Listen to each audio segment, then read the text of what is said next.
ବଣର ରାଜା ସିଂହ ସାହସୀ ବଳୁଆ, ତାକୁ ସମସ୍ତେ ମାନନ୍ତି, ଭୟ ବି କରନ୍ତି। ଥରେ ସିଂହ ଗଛ ଛାଇରେ ଆରାମରେ ଶୋଇ ଘୁଙ୍ଗୁଡ଼ି ମାରୁଥାଏ। ମୂଷା ଛୁଆଟିଏ ବୁଲୁ ବୁଲୁ ସିଂହ ଉପରକୁ ଚଢ଼ିଗଲା। ତା ପିଠିରେ ନାଚିଲା, କୁଦିଲା, ମନ ଖୁସିରେ ଖେଳିଲା। ସିଂହର ନିଦ ଚାଉଁକିନା ଭାଙ୍ଗିଗଲା। ସେ ରାଗରେ କୁହାଟ ଛାଡ଼ି ଆଖି ତରାଟି କହିଲା, କିଏ ରେ ତୁ? ତୋର ଏତେ ସାହସ? ମୋ ପିଠିଟାକୁ କ'ଣ ଖେଳ ପଡ଼ିଆ ଭାବିଲୁ? ଆଜି ତୋର ନିସ୍ତାର ନାହିଁ, ତତେ ଜଳଖିଆ କରିବି। ମୂଷା ଡରରେ ଛାନିଆ ହୋଇ ପଡ଼ିଲା। କାନ୍ଦି କାନ୍ଦି ହାତ ଯୋଡ଼ି ନେହୁରା ହୋଇ କହିଲା, ତମେ କେତେ ବଡ଼ ରାଜା ପରିକା, ମୁଁ ତ ଏଡ଼େ ବକଟେ। ମୋତେ ଖାଇଲେ ତମ ପେଟ ପୂରିବନି, ମୁଁ ତମର କଳେ ବି ହେବିନି। ମୋତେ ଛାଡ଼ି ଦିଅ, ଦିନେ ନା ଦିନେ ମୁଁ ତମର ଉପକାର କରିବି। ସିଂହ ଦୟାକରି ମୂଷାକୁ ଛାଡ଼ିଦେଲା।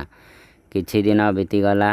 ଦିନେ ସିଂହ ବଣରେ ବୁଲୁ ବୁଲୁ ଶିକାରୀ ଫାଶରେ ପଡ଼ିଗଲା। ଯେତେ ଚେଷ୍ଟା କଲେ ମଧ୍ୟ ମୁକୁଳି ପାରିଲାନି। ଜୋରରେ ଗର୍ଜନ ତର୍ଜନ କଲା।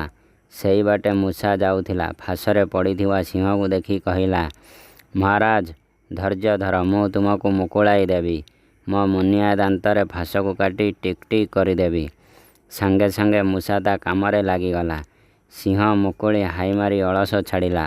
ମୂଷାକୁ ପିଠିରେ ବସାଇ ବଣଯାକ ବୁଲିଲା। ସିଂହ ମନେ ମନେ ଭାବିଲା, ବଡ଼ ବଡ଼ିଆ ଠିକ୍ କହିଛନ୍ତି, ଛୋଟକୁ ନମଣହୀନ, ଛୋଟ ପାଖେ ଥାଏ ଅନେକ ଗୁଣ।